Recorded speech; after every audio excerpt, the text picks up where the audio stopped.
What would you do if the sun that warms your face each morning were not a guarantee, but a miracle demanding a daily payment?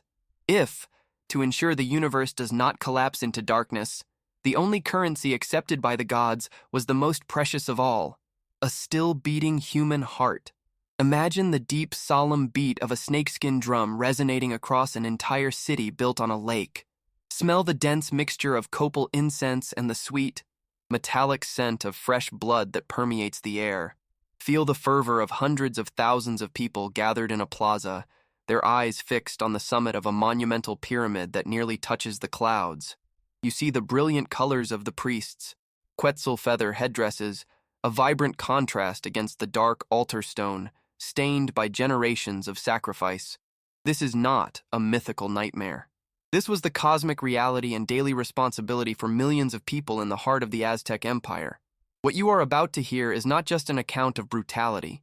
It is a journey into the mind of one of the world's most complex civilizations, to understand how terror and glory could be two sides of the same sacred coin. We are in the Valley of Mexico, in the early 16th century. At the center of this world, like an impossible jewel, floats the metropolis of Tenochtitlan, a city of over 200,000 inhabitants, built on artificial islands in the middle of Lake Texcoco. It is larger, cleaner, and better organized than any European city of the time. A labyrinth of canals, bridges, and pyramids. Here rule the Mexica, whom history would come to call the Aztecs, a people who arrived in this valley as a despised nomadic group, but who were guided by the promise of their tribal god, the fierce Huitzilopochtli. Prophecy commanded them to build their home where they found an eagle devouring a serpent on a cactus, and on this swampy island, they found their destiny and raised an empire. To understand them, you must understand their universe. The Aztecs believed they lived in the era of the fifth sun. The four previous worlds had been created and destroyed by the gods in apocalyptic cataclysms. Their current sun, the god Tonatiuh, was a fragile and fearful deity. Every night, he fought against the forces of darkness in the underworld. To have the strength to rise again each morning, he needed nourishment, and that sacred food was chalchihuatl, the precious water, human blood. Sacrifice, therefore, was not for them an act of sadistic cruelty. It was the most sacred and fundamental duty, an act of cosmic reciprocity, necessary to maintain the balance of the universe and postpone the end of the world. Daily life in Tenochtitlan was a marvel of engineering and social order, but every aspect of existence, from the cultivation of maize to the creation of poetry, was permeated by this profound and terrifying blood debt to the gods. Imagine you are gliding in a canoe through the city's wide canals, which function as its main avenues. Around you, hundreds of other boats transport flowers, food, and goods from every corner of the empire. You disembark at the great market of Tlatelolco, a place bustling with tens of thousands of people. The aroma of vanilla, cacao, and chilies mingles with that of dried fish and medicinal herbs. It is a spectacle of order and abundance. You see the chinampas, the ingenious floating gardens surrounding the city, producing up to 7 harvests a year and feeding its vast population. But wherever you look, your gaze always returns to the city's center.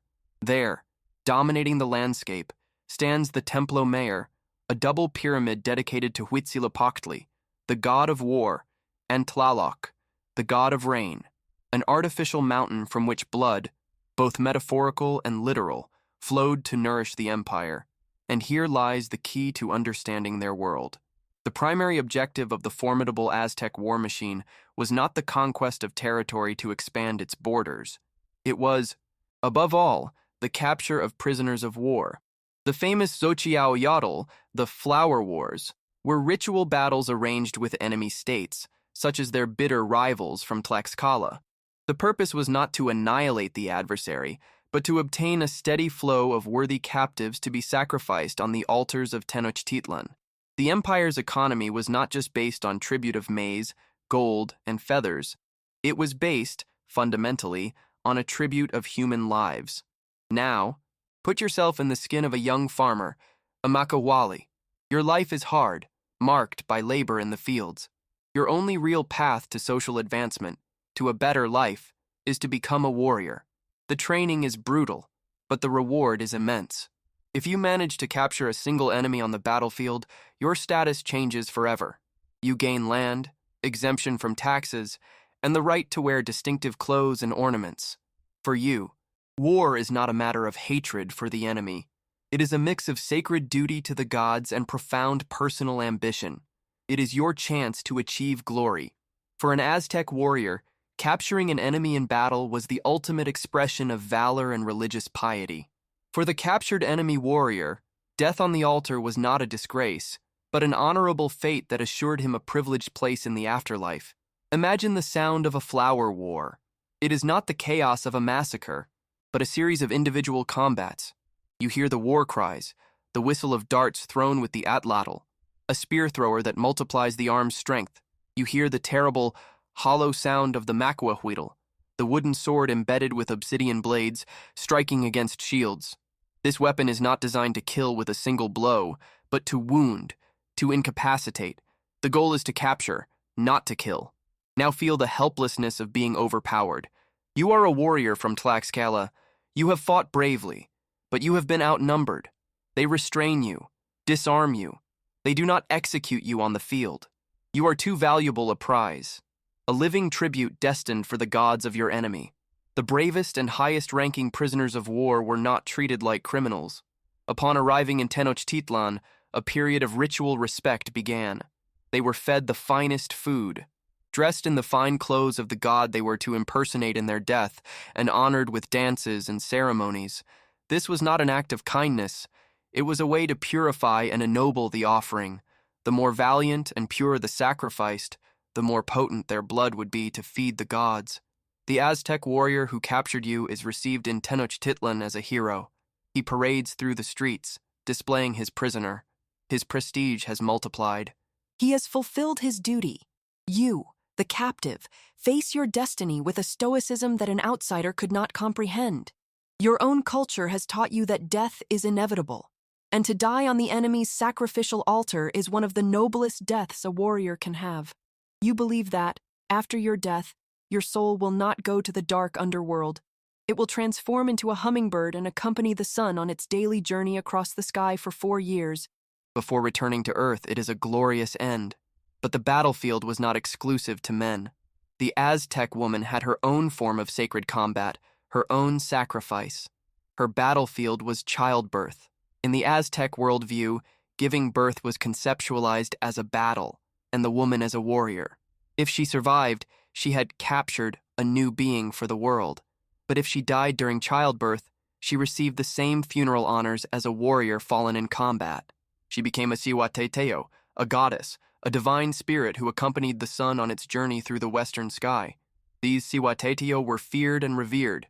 It was believed they descended to earth on certain nights to haunt crossroads. Their sacrifice, that of giving life, was considered the perfect female equivalent to the sacrifice of the man who took life in battle. Both acts, birth and death in combat, were essential for the survival of the cosmos. They were the two pillars that supported the Aztec universe. Sacrifice was not a private act. It was public theater, a spectacle of cosmic and state power, meticulously choreographed to inspire reverence, fervor, and a paralyzing fear. The ceremony begins. The victim, often a captive warrior, is painted in the colors of the god and adorned with jewels and feathers. The procession begins, slow and solemn, towards the base of the Templo Mayor. You begin to climb. There are 114 steps, steep and covered in dried blood. With each step, the sound of the huhuitl, the giant upright drum, grows louder. Its rhythm resonates in your chest, as if it were the heartbeat of the universe itself. Finally, you reach the summit. The view is overwhelming. The city of Tenochtitlan stretches out beneath your feet in all its splendor. You see the crowd, a sea of people watching in silence from the plaza below. It is time. 4 priests hold you by your limbs and place you on your back on the sacrificial stone, the Tecatl. Your back arches, exposing your chest to the sky. A 5th priest, the highest in rank, raises a knife of obsidian or flint. The blade glints in the sun.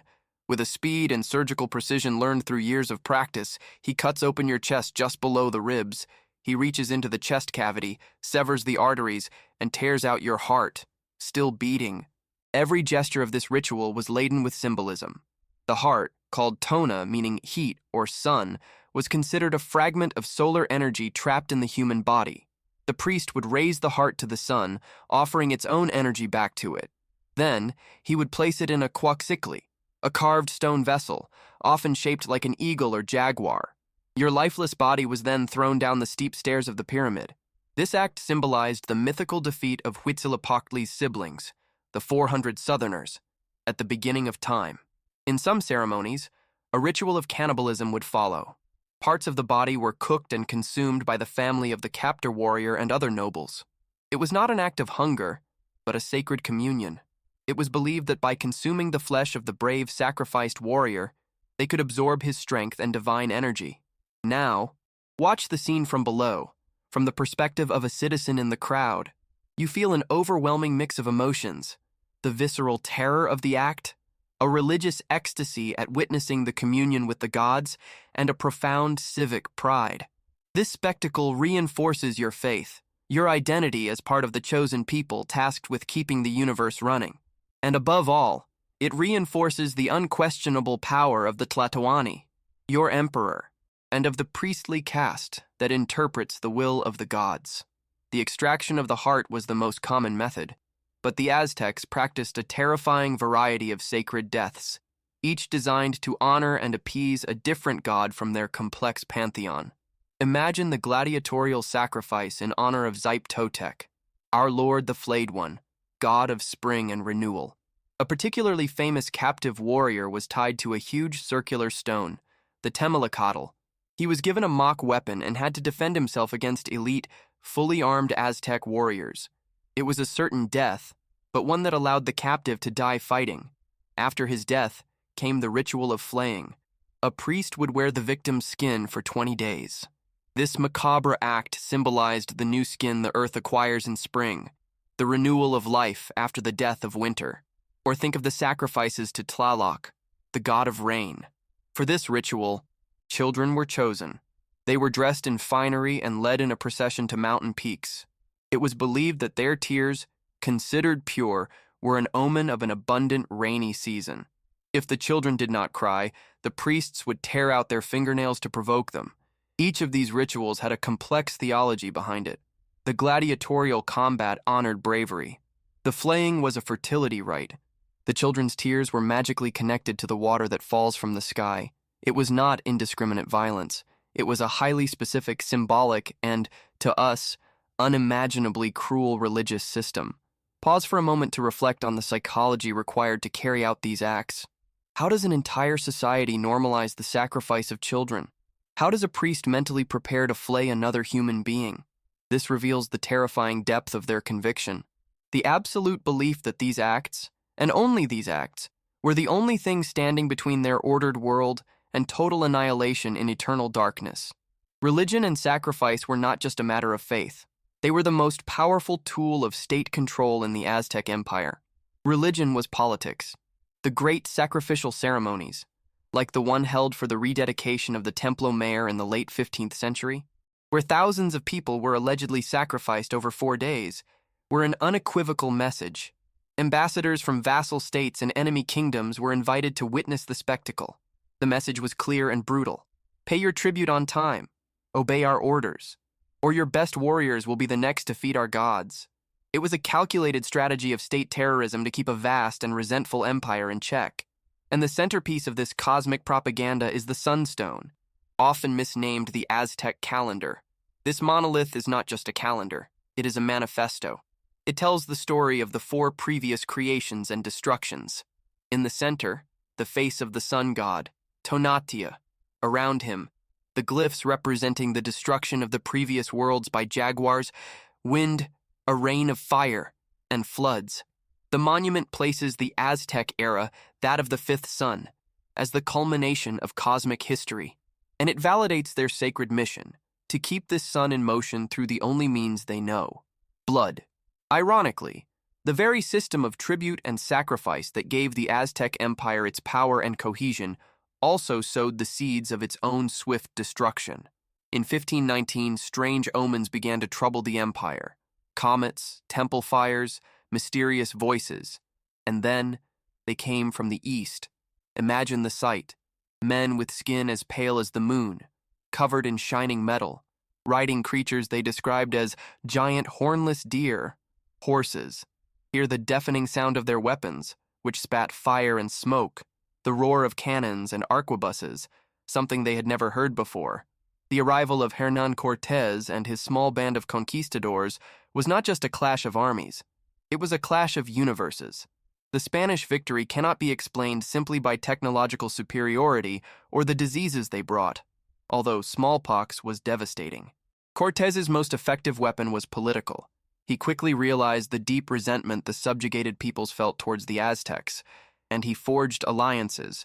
The Tlaxcalans, mortal enemies of the Aztecs and tired of being the main source of victims for the altars of Tenochtitlan, joined the Spanish in droves. They, and other subjugated peoples, provided the tens of thousands of soldiers who truly brought down the empire from within. The final scene is the siege of Tenochtitlan.